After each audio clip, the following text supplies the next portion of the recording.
Des fois, ça vient tout seul. J'ai intitulé mon sermon « Tenter en toute chose ». Tenter en toute chose. On est parfois tenté, hein. On est dans les rues, les magasins qui sont illuminés. On est tenté. Ah, j'aurais une belle robe là, ça me plairait bien. Allez, en costume, hein. Etc. On est parfois tenté. Il y a des bonnes tentations, il y a bien sûr des mauvaises tentations. Tentez en toute chose. Êtes-vous facilement tenté? Voilà. Je ne parle pas ici des vêtements, hein. Mais tentez à faire des choses qui ne sont pas tout à fait celles que Dieu voudrait que l'on vive ou dont on se charge. Le dictionnaire nous dit que la tentation, définition du dictionnaire, c'est ce qui tente, comment toujours comme ça, hein. C'est une excitation du désir ou de l'envie. On n'a pas besoin vraiment, mais on est excité, on a envie quand même d'avoir cette chose-là. Et en cette saison, les magasins pullulent de belles choses à voir, mais aussi à acheter évidemment. Et on se dit après tout, au mois de janvier, mais pourquoi j'ai acheté ce truc-là? Qu'est-ce que je vais maintenant en faire? Tentation. Et il y a aussi des tentations d'humains, entre parents, enfants, entre collègues, entre chrétiens. Tentation. Tentation. Ce qui pousse à enfreindre quelque chose auquel je n'ai pas droit, c'est la tentation. J'ai envie d'acheter de nouvelles chaussures, bon, tu as envie d'acheter des chaussures, tu veux des chaussures, tu as l'argent, achète les chaussures, il n'y a aucun péché là-dedans. Sauf si j'ai déjà 14 paires de chaussures que j'ai achetées dans les semaines passées. Est-ce que c'est utile d'avoir une 15e paire de chaussures? Surtout que je ne vais pas les utiliser toutes. Je ne vais même pas les user, en fin de compte, je vais les donner à quelqu'un, je ne sais pas qui. La tentation. Mais ça, c'est pas encore trop grave. La tentation, c'est quelque chose qui me pousse à enfreindre une loi morale. Ça se complique. Il y a des lois morales que tous les humains connaissent. Et parfois, les humains, que nous sommes tous, pas seulement les chrétiens d'ailleurs, on est tenté à enfreindre cette loi morale. Tu vas rouler à 60 à l'heure dans cette rue. Mais il n'y a personne ici. Il fait nuit. 80. On a enfreint une loi morale. C'est pas bien. Si on a dit 60, c'est 60, il y a une bonne raison à ça. Etc., etc. Les exemples ne manquent pas. Je suis parfois tenté, en tout cas moi je le suis, à des désirs qui ne sont pas tout à fait bien. J'ai pas besoin de 18 costumes. J'en ai déjà 17. C'est pas vrai, hein, j'exagère un peu. Mais j'en ai pas besoin d'un 18e. Ou alors je prends les 17 et je les donne à quelqu'un parce que j'ai peut-être grandi, j'ai peut-être grossi, j'ai peut-être ceci ou ça, et j'en achète un nouveau. Ouais. Mais tout ça n'est pas encore trop grave non plus. La tentation, c'est tout, je répète encore, c'est tout ce qui enfreint la loi morale. Morale, c'est la loi des humains, hein, mais aussi la loi de Dieu, ça c'est pire. Enfreindre la loi de Dieu. Nous connaissons tous à peu près les 10 commandements. Il ne faut pas les réciter, hein, mais on les connaît. Parfois on se dit, oui, bon, Dieu est bon, il va me pardonner, même si on ne le dit pas, on le pense, on l'espère en tout cas, et on enfreint une loi, quoi. Tu aimeras ton prochain comme toi-même. C'est une loi de Dieu, ça. Oui, d'accord, mais mon patron, franchement, je ne l'aime pas, hein. Grave ou pas grave? Mon voisin, je lui parlais autrefois. Je n'étais pas gêné de dire que j'étais chrétien. Maintenant, je ne lui parle plus. Pourquoi? Parce qu'il m'énerve. C'est juste ou c'est pas juste? C'est pas une tentation que de dire je ne lui parle plus, comme ça je suis tranquille. Alors on peut se dire, la tentation, oui, j'essaie de ne pas être tenté quand même, j'essaie de bien faire les choses, oui. Mais il y a des fois, je ne sais pas me passer d'enfreindre la loi de Dieu. Il y a des lois morales que je peux un peu obéir, auxquelles je peux obéir, parce que c'est des lois des humains, mais il y a des lois divines, des lois qui viennent de Dieu, que je ne peux pas enfreindre en aucune façon, parce que ces lois sont justes et bonnes et saintes. Et pourtant, dans notre vie de croyants, de chrétiens, de chrétiennes, il nous arrive d'enfreindre les lois divines. Ça, c'est autre chose que d'enfreindre une loi, tu ne mangeras pas de cacahuètes le dimanche matin. Est-ce que j'enfreins les lois divines?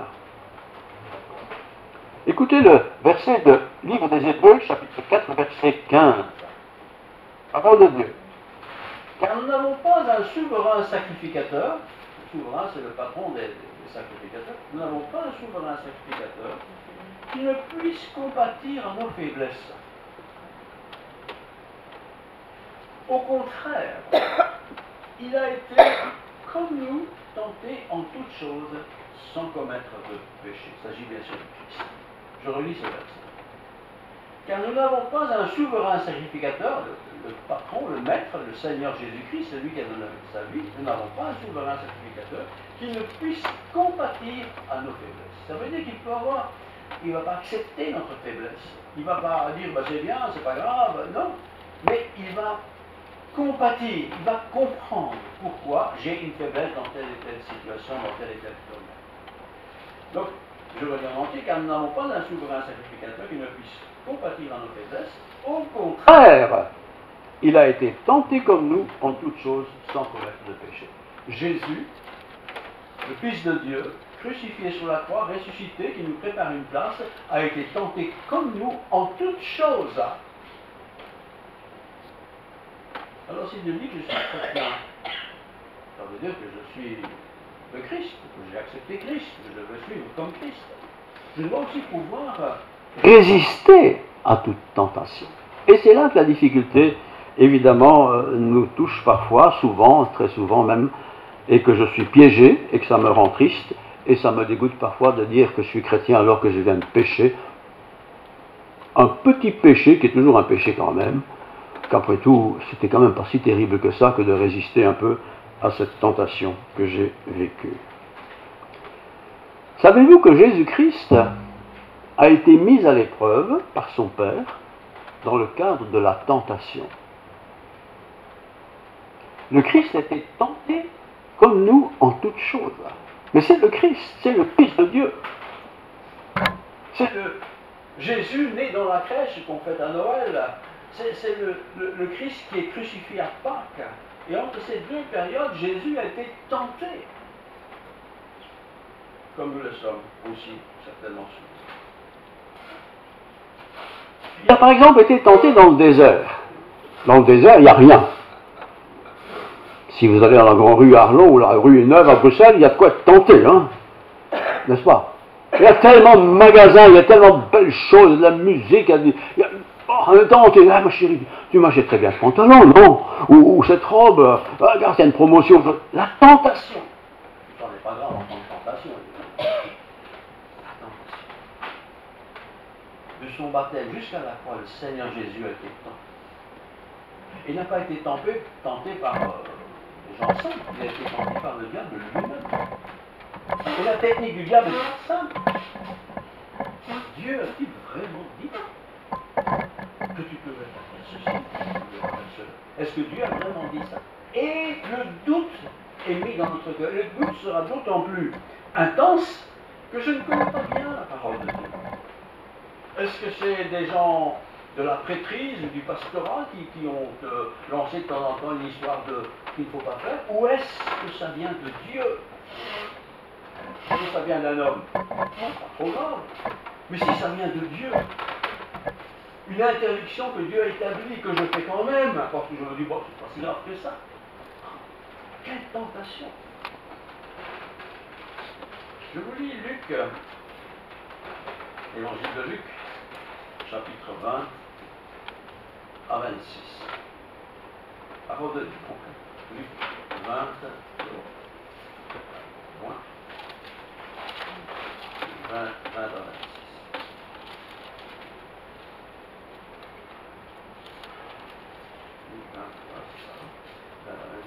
Il se se mirent à observer Jésus, ils envoyèrent des gens qui feignaient d'être justes. Inspecteur, hein, honnête, pour lui tendre des pièges et saisir de lui quelques paroles, afin de le livrer au magistrat et à l'autorité du gouverneur. Ces gens, ces personnes, lui posèrent cette question. Une question. Maître, nous savons que tu parles et enseignes droitement. Nous savons ça. Que tu ne regardes pas à l'apparence, mais que tu enseignes la voie de Dieu selon la vérité. Nous savons ça. Et vous savez, la plupart des humains européens, occidentaux, pour ne pas parler des autres pays que je ne connais pas trop, savent très bien ce qui est juste, ce qui est injuste, ce qui est droit de ce qui est malade. Ils le savent très bien. Et dès le jeune âge, un enfant sait bien qu'une chose est bien, bonne ou pas bonne, mauvaise.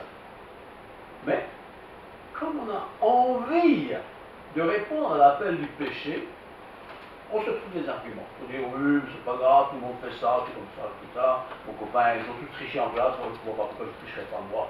Je vais rentrer dans l'examen. On a des argumentations comme ça. Nous est-il permis, donc, je les inscris du 5, nous est-il permis, au nom de payer le tribut à César? Les hypocrites, hein. Nous est-il permis de payer le tribut à César? César, c'était l'empereur, c'était l'ennemi d'Israël. Alors, il fallait payer des impôts. Est-ce qu'on doit les payer, ces impôts? Et il pose cette question à Jésus.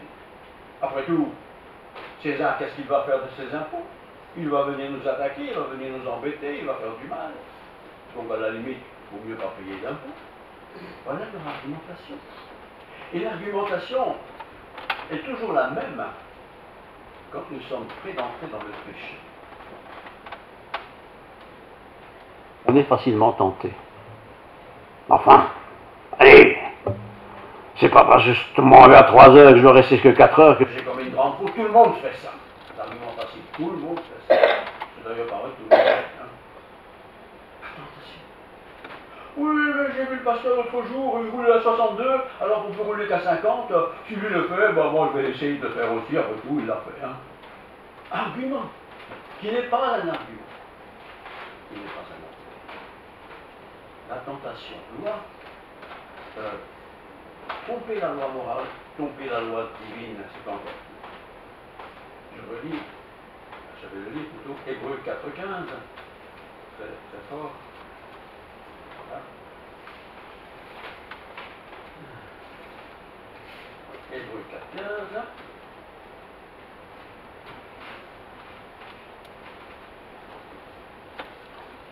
Du bruit, ça, c'est pas là. Hébreux 4,15.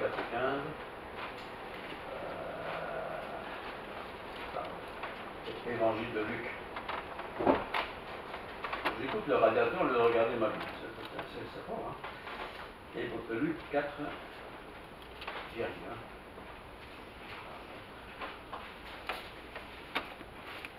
J'ai mis un petit papier. Je le sors. Donc 4, 1 à 4. Jésus, rempli du Saint-Esprit, revint du Jourdain et fut conduit par l'Esprit dans le désert. Le Jourdain, c'est beau, c'est gai, c'est l'eau, et il est conduit par l'Esprit dans le désert. Où il fut tenté, il n'a pas été tenté près du Jourdain, il a été tenté dans le désert, il n'y a rien, où il fut tenté par le diable pendant 40 jours. J'imagine.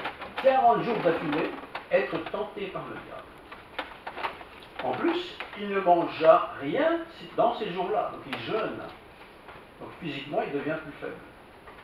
Et après qu'ils furent écoulés, il eut faim. Donc 40 jours, il a faim, on comprend ça. Le diable lui dit, qui est le diable? Ce n'est pas une personne, le diable, c'est l'esprit du mal. Le diable lui dit,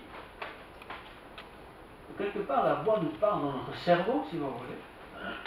Si tu es fils de Dieu, ce qu'il était, si tu es fils de Dieu, ordonne à cette pierre qu'elle devienne du pain. Jésus entend cette voix qui vient du mal lui dire, puisque tu es fils de Dieu, donne à ces pains parce que tu as faim, qu'elles deviennent du pain. Jésus lui répond, et voilà la défense de Jésus. Il est écrit, sa réponse n'est pas une réponse d'humain, n'est pas une réponse philosophique, n'est pas une réponse de la culture dans laquelle il est. Sa réponse est de Dieu. Il répondit, il est écrit, donc il est écrit dans l'écriture, dans la parole de Dieu, l'homme ne vivra pas de pain seulement.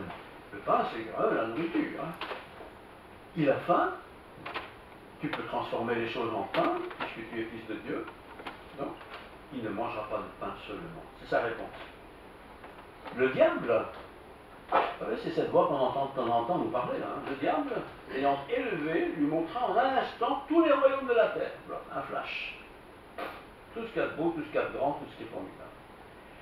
Et il lui dit, le diable toujours, dans son esprit, comment ça s'est passé exactement, on ne sait pas, mais en tout cas il lui dit, je te donnerai toute cette puissance, hein, tout en lien avec la puissance, et la gloire de ces royaumes, car elle m'a été donnée et je la donne à qui je veux.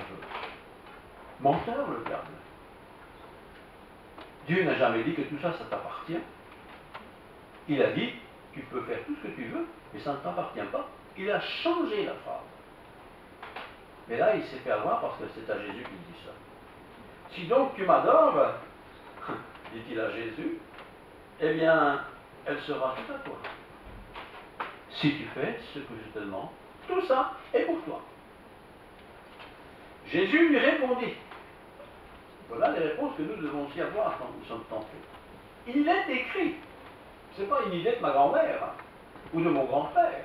Il est écrit. Donc, dans ce qu'on appelle la parole de Dieu, la Bible. Il est écrit.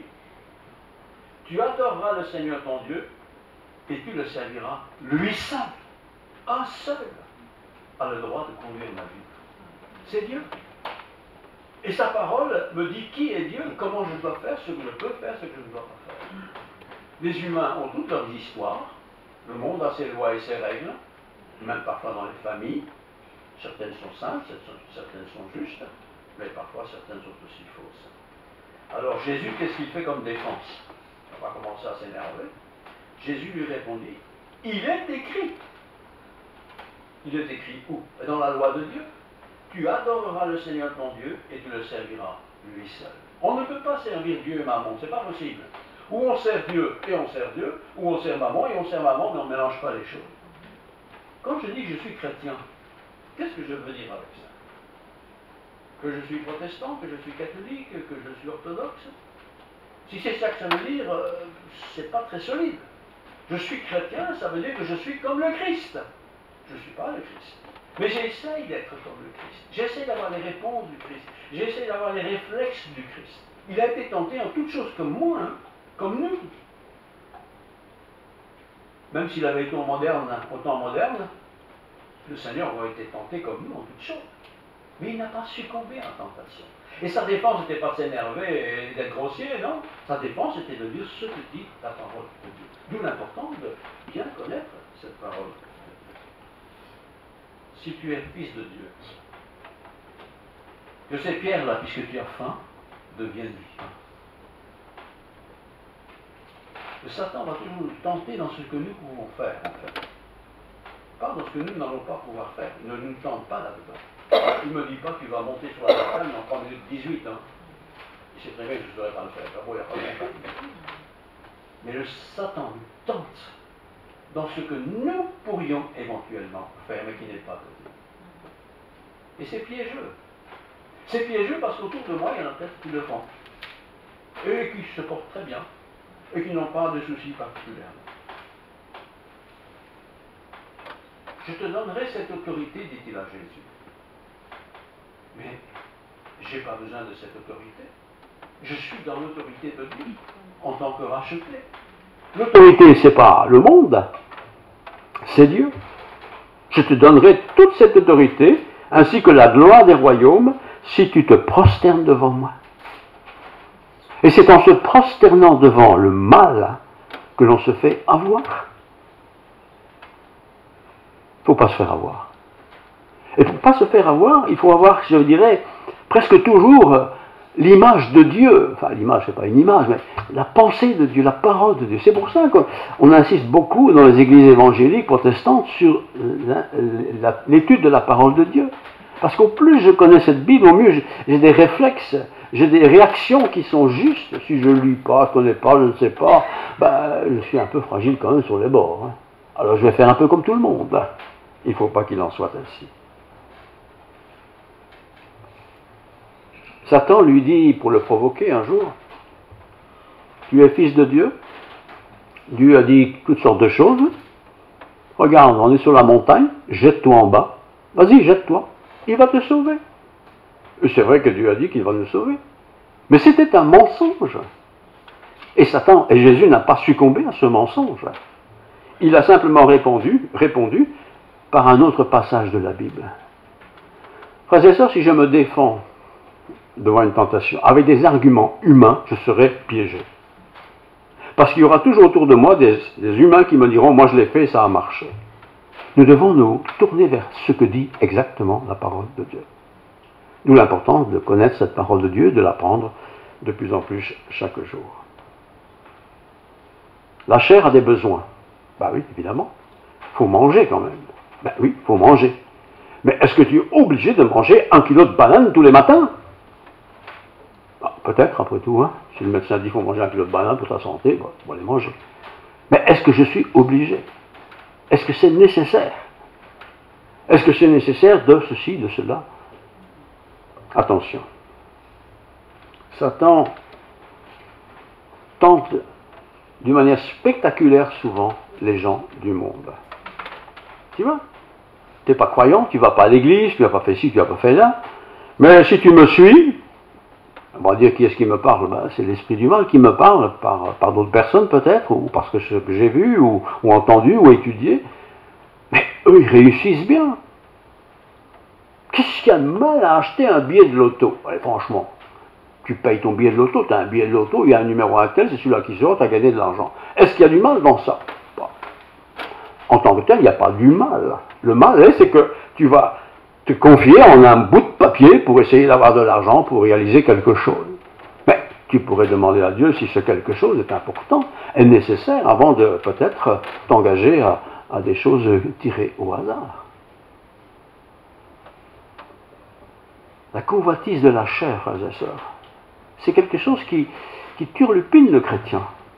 Parce que le chrétien, il ne veut pas plaire à sa chair. Il sait très bien que la chair est un peu en antagonisme avec les pensées de Dieu. Il le sait bien. Alors on ferme les yeux. Ah oui, mais lui l'ancien, le pasteur, il l'a bien fait. Oui, il n'y a rien eu de mal. Pas grave. Pas grave. Satan est comme ça, c'est pas grave. Mais si c'est grave, puisque Dieu l'a interdit. Si tu le fais, tu vas contre une loi de Dieu. Les 10 commandements, en fait, que nous connaissons à peu près tous, hein, quand on les lit, on se dit, bah, la plupart des gens sont contre ces commandements. Hein. Tu quittes ton père et ta mère, tu t'attaches à ta femme, ou à ton mari. Et puis des gens quittent leur père et leur mère, et ils s'attachent à 15 personnes à la fois. J'exagère peut-être avec 15, hein, mais déjà 2. Hein. Mais tout le monde fait ça, mais c'est pas vrai que tout le monde fait ça. C'est pas vrai. Mais on se laisse avoir. Et notre pensée, notre cerveau dit, tu vois, pas grave, écoute, bon, t'as qu'à divorcer, c'est bon, c'est pas grave, tout le monde fait ça, tout le monde fait ça, tout le monde fait ça, c'est pas vrai. Mais c'est ce qu'il fait croire. Et parfois je suis faible. Je suis faible parce que je suis malade, par exemple. Voilà, je suis une grosse maladie, je suis pas bien, je suis faible, bah oui, je suis faible. Et là, je suis fragile, encore plus fragile que quand je suis en bonne santé. Ou peut-être je me suis disputé avec quelqu'un que j'aime beaucoup. Mais j'ai raison, donc je ne veux pas me réconcilier. Et là, je suis tenté. Et là, Satan va en profiter, il va dire... Et je serai vite piégé, frères et sœurs. C'est d'ailleurs pour ça que l'Écriture dit, par exemple, un exemple, ne va pas te coucher sur ta colère. Tu t'es disputé avec ta femme, ça arrive. Hein. Ah, j'ai raison, hein, c'est moi qui ai raison, et je ne changerai pas. Et peut-être tu as raison. Et tu vas te coucher, et tu as raison, mais tu vas te coucher, tu ne veux pas régler les affaires. Comment va se passer la nuit? Peut-être je vais bien dormir, peut-être je ne vais pas bien dormir, mais je vais me lever le lendemain. Et le lendemain, je me réveille avec une question qui n'est pas solutionnée.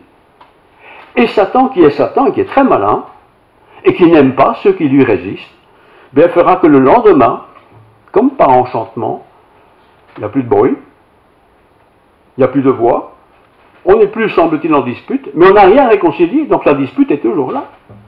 Et à la prochaine occasion, qui est peut-être le même jour d'ailleurs, ou le lendemain, je vais me faire piéger doublement. Et ce sera beaucoup plus difficile. Faire attention. Ne remets pas demain ce que tu peux faire aujourd'hui. Et confesser une faute, on peut le faire aujourd'hui, hein. Parce que demain, je ne serai même pas si j'ai encore vivant. Donc, il vaut mieux le faire aujourd'hui. Pourquoi? Pour que Satan ne puisse pas profiter de mon sommeil pour venir me taquiner, me mettre des idées dans la tête que je ne contrôle pas parce que je dors. Parce que quand on dort, on ne contrôle pas trop les choses, hein. Mais Satan, lui, aime de les contrôler. Attention, frères et sœurs. La convoitise de la chair, la convoitise du monde est quelque chose que Satan utilise avec beaucoup de hardiesse, d'expérience, et parfois il nous arrive d'être piégés. Le premier Adam, donc Adam d'origine, a été tenté dans le jardin des délices. Éden, c'était le délice. Il y avait dans ce jardin tout ce qu'il y avait de beau, de bon, de magnifique.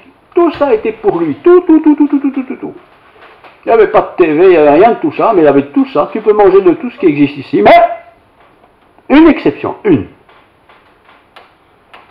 Des milliers d'arbres de toutes sortes et des fleurs de toutes sortes, mais une, tu ne peux pas toucher. L'arbre de la connaissance du bien et du mal. Tu n'y touches pas. Et sans doute pendant des années, Adam n'a pas touché à cet arbre de la connaissance du bien et du mal. Je ne sais pas si c'est des années, mais en tout cas, il n'y a pas touché. Jusqu'au jour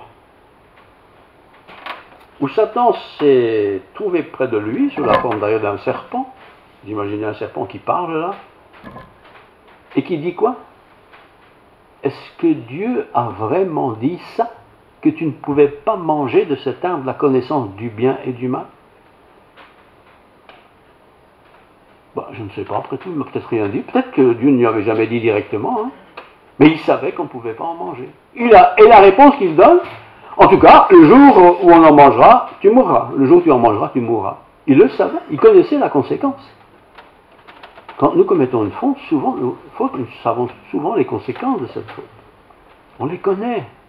Mais on s'arrange, hein, on s'accommode, on se dit, oui, bon, c'est pas grave, ça va aller, on va vite oublier, on va regarder la télé, on va aller à un cinéma, on va aller boire un verre quelque part, et l'affaire sera réglée. Non, elle n'est pas réglée si on n'a pas confessé sa faute, c'est-à-dire reconnu sa faute.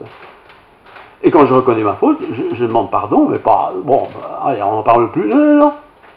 On reconnaît sa faute. On se met d'accord pour être pardonné de la personne qui a été offensée. Les plus proches, c'est les plus difficiles. Et on s'engage à ne plus les accomplir. Même si dans notre fond, on sait très bien que ça se trouve dans 6 mois, je vais recommencer. Bon, d'accord. Mais on n'est pas dans 6 mois, on est maintenant. Maintenant, aujourd'hui, à l'heure où je vous parle. Christ a été tenté à 3 reprises. Il a été tenté dans le désert. Il a été tenté près de l'eau.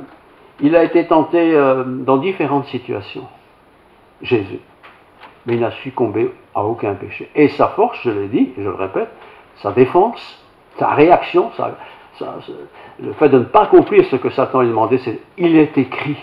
Il est écrit. D'où l'importance, je le dis encore une fois, de connaître un minimum de l'évangile. Parce que dans les évangiles, Matthieu, Marc, Luc, Jean, les 4 ensemble, on a l'essentiel des réponses qu'on peut donner à Satan. L'essentiel. L'essentiel. Il y a beaucoup de choses dans la Bible, bien sûr. Si je lis les proverbes, il y a beaucoup de sentences. Hein. Mais c'est les fondamentaux qu'il nous faut connaître pour résister au diable. Nous ne pouvons pas trouver comme excuse en disant « oui, moi je suis quand même un humain, je n'y peux rien, c'est plus fort que moi ». Nous utilisons souvent cet argument, hein, mais ce n'est pas un bon argument. Le diable dit à Jésus « si tu es fils de Dieu », c'est Luc 4,3, « si tu es fils de Dieu ». Il sait bien qu'il est fils de Dieu. Il sait bien que tu es dans une famille où on est croyant. Il sait bien que ta femme est croyante. Il sait bien que ton mari est croyant. Il sait bien tout. Mais il va nous piéger. Et quand on est piégé, on se fait avoir. Et quand on se fait avoir, on regarde ce qui s'est passé, mais c'est passé. On a fait le mal. On a blessé la personne en face, etc. Jésus On pourrait dire, ouais, mais Jésus c'est le Fils de Dieu, c'est un surhomme. Non, Jésus a été tenté comme nous en toutes choses. Quand il a vu des belles femmes passer devant lui, il a été tenté comme nous en toutes choses. Quand il a mis l'argent au temple, dans les troncs du temple à Jérusalem, et qu'il voyait cette masse d'argent, et lui n'avait rien. Il n'avait rien. Il aurait dû dire, je vais en prendre un paquet, après tout, je suis quand même Jésus. Et je pourrais me payer une nouvelle cabane, une nouvelle tente de camping, ou je ne sais pas quoi. Nous sommes comme ça. Et parfois, on se dit, mais, allez, si j'avais cet argent, je pourrais me payer une bagnole un peu plus grande. Comment faire pour avoir un peu d'argent supplémentaire? Et notre tête tourne comme ça. Et Satan, il est parfois derrière tout ça, pas mettre partout non plus. Hein. Voilà. Jésus a été tenté comme nous en toutes choses. Alors je termine en me disant à moi-même, ne te donne pas d'excuses, ne te justifie pas dans un mauvais choix, en disant, bah, tout le monde fait ça. Et je répète, tout le monde ne fait pas ça. Satan dit que tout le monde fait ça. Ce n'est pas vrai. Tout le monde ne trompe pas sa femme, tout le monde ne trompe pas son mari, etc., etc., etc. Ce n'est pas vrai. Mais Satan nous fera croire ça. Les élèves à l'école, par exemple. Allez, tu peux y aller, le prof, il est un peu, il fait pas fort attention, tu peux tricher, tu peux pas. Personne ne verra, tout le monde fait ça. C'est pas vrai que tout le monde fait ça. Il y en a peut-être un ou deux qui le font, mais tu n'es pas de cela, tu ne dois pas être de cela. Tu n'as pas bien étudié, tu vas peut-être avoir un 0 ou un 9 sur 20, je ne sais pas. Ben, accepte ton 9 sur 20. Mais au moins, tu auras mérité tes 9 sur 20. Parce que si tu as 11 sur 20, tu vas peut-être réussir, mais tu sais que tu auras triché. Et ça va te poursuivre. Si tu es chrétien, ça va te poursuivre certainement. Je termine. Hébreux 4. Je termine en lisant le texte. Hébreux 4, 15 et 16. Car nous n'avons pas un souverain sacrificateur, le patron des serviteurs, Jésus-Christ, qui ne puisse compatir à nos faiblesses. J'ai des faiblesses. Nous en avons tous. Et Jésus compatit à nos faiblesses. Pour prendre un exemple tout simple, à l'école, tu es pas doué en maths. Mais tu es doué en français, mais tu n'es pas doué en maths. Il ne faut pas se fâcher, il ne faut pas en vouloir à la moitié de la planète. Tu n'es pas doué en maths. Dieu le sait. Mais ça ne te donne pas une excuse de tricher. Dieu peut très bien te donner le bon moment pour avoir la bonne réflexion, pour pouvoir répondre raisonnablement à une question posée. Sans tricher. Mais ça, c'est pas un exemple scolaire, mais c'est vrai que ça ne peut pas. Car nous n'avons pas un souverain sacrificateur, donc c'est Dieu, hein, c'est Christ, qui ne puisse compatir à nos faiblesses. On a des faiblesses, et il a de la compassion pour nos faiblesses. Au contraire, il a été tenté comme nous en toutes choses, sans commettre de péché. Pensons parfois que Jésus a passé 33 ans sur la terre, tout le raoul, hein, pas de souci, tout va bien, et non, mais il n'a pas commis de péché. Alors pourquoi est-ce que moi je devrais me permettre de commettre des péchés? Approchons-nous donc avec assurance au trône de la grâce. Ça c'est quand je prie. Ah Seigneur, oh, je vais rater mon année. Et on plaint comme ça. Bien sûr, il faut étudier, hein, d'accord. Mais approche-toi du trône de la grâce. Tu as difficile dans cette formule d'algèbre que tu n'arrives pas à retenir. Bon, c'est possible. Mais demande au Seigneur qu'il t'aide. Peut-être que le Seigneur orientera le prof pour que tu n'aies pas cette question. Peut-être. N'ayons pas peur de demander le Seigneur. Approchons-nous donc avec assurance, c'est-à-dire j'ai confiance dans le trône de la grâce. Pourquoi? Afin d'obtenir miséricorde et de trouver grâce pour être secouru dans nos besoins. Ce n'est pas pour que la chose n'arrive pas, mais pour que la chose puisse être résolue avec le secours de Dieu. Je suis avec toi tous les jours jusqu'à la fin du monde. C'est pas moi qui dis ça, c'est Dieu qui dit ça. Est-ce que je crois ça? Oui, mais non, c'est pas possible. Comment c'est pas possible? Tu dis que tu as confiance en Dieu, il dit qu'il va être avec toi jusqu'à la fin du monde et tu ne crois pas que c'est possible. Alors ne t'imagine pas que ça va être réalisé. Mais aie confiance en Dieu. Et Dieu t'aidera. dans ce que tu dois faire. Ne donnons pas l'excuse de la nature humaine pour satisfaire l'engagement de Satan vis-à-vis de nous. Ouais, mais on est des humains, on n'y peut rien, c'est comme ça. Non, c'est pas comme ça. Oui, tu es un humain, ça c'est vrai. Mais tu as Dieu encore. Ça c'est la grande différence. Tu as Dieu encore. Tu as Dieu avec toi. Tu as Dieu qui peut t'encourager, qui peut t'éclairer, qui peut tout en fait. Alors je termine encore une fois. Hébreux 4, versets 15 et 16, je relis. Car nous n'avons pas un souverain sacrificateur qui ne puisse compatir à nos faiblesses. Quand je me sens faible dans quelque chose, il pourrait, d'un claquement de doigts, dire te voilà fort. Dieu a de la compassion dans mes faiblesses. Après tout, les faiblesses que j'ai, c'est pas forcément de ma faute. Hein. Donc, car nous n'avons pas un souverain sacrificateur qui ne puisse compatir à nos faiblesses, au contraire,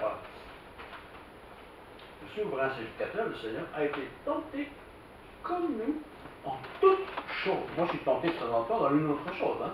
Mais lui, il a été tenté en toutes choses. C'est-à-dire que toutes nos choses à nous, et les autres, il les a eues en même temps. Et il a résisté. Mais, donc il a résisté sans commettre de péché. Ça ne veut pas dire que le combat de la résistance est facile, mais il n'a pas commis de péché. Vous voyez? Il n'a pas commis de péché.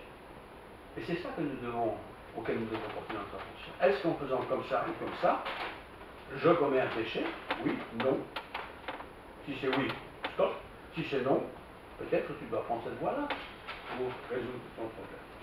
Approchons-nous donc, j'ai la suite, avec assurance au trône de la grâce. C'est pas simplement réciter notre Père, c'est m'approcher de Dieu, du Seigneur, voilà. Je n'en sors pas de cette affaire-là, quelle qu'elle soit. Je n'en sors pas, quand j'essaye, ça ne va pas. Aide-moi, secours-moi. Donc, approchons-nous donc avec assurance du trône de la grâce, afin d'obtenir miséricorde, Dieu qui a compassion de moi, et de trouver grâce pour être secouru dans mes besoins. Je ne serai pas secouru dans tout. Tout ne sera pas gratuit dans la vie. Il va falloir que je travaille, toutes ces choses-là, bien sûr. Mais quand je suis dans un élément où c'est plus fort que moi, je n'ai pas de solution, je n'arrive pas, c'est pas possible. Je peux compter sur la grâce de Dieu, sur le soutien de Dieu, sur la bénédiction de Dieu. Pour que, soit je trouve la solution au problème donné, soit tout simplement que ce problème donné disparaisse tout seul par la bonne vertu du Seigneur, pour ceux en tout cas qui est proposé. Approchons-nous donc. Alors, voilà, je termine. On est là aujourd'hui, maintenant, tel que nous sommes. Voilà. Hier, c'était hier, avant-hier, c'était avant-hier. Aujourd'hui, c'est un autre jour. Demain, ce sera encore un autre jour. Et si Dieu me prête vie, comment est-ce que je vais vivre demain, après-demain? De la même manière que j'ai vécu il y a 3 semaines? Mais je n'ai pas fait de progrès, alors. Il faut que je fasse des progrès. Et le seul progrès, enfin, la seule source du progrès que je puisse faire, c'est la communion avec le Seigneur. La communion avec le Seigneur. C'est quand la dernière fois que j'ai prié le Seigneur? C'est quand la dernière fois que j'ai ouvert la Bible pour étudier un peu la pensée de Dieu? C'est quand la dernière fois où même j'ai parlé de Dieu à quelqu'un? Ben, chacun peut répondre. Hein. Certains ont beaucoup fait, certains n'ont rien fait, et c'est tant qu'ils sont fragiles. Alors ne restons pas fragiles. Approchons-nous donc avec assurance du trône de la grâce. Et le Seigneur nous soutiendra, il nous fortifiera. Tout ne va pas tomber tout cuit du ciel, hein, c'est sûr. S'il faut dîner à midi, il faut quand même éplucher les pommes de terre. Moi, je ne le fais pas. Hein. Ma femme le fait, très bien, merci. Merci, ma femme. Et j'apprécie. Mais il y a d'autres choses que je sais faire. Celles-là, je dois les faire. Parce que je sais le faire, Dieu m'a qualifié pour. Ok? Que Dieu nous bénisse tous. Prions. Seigneur, merci pour ta parole.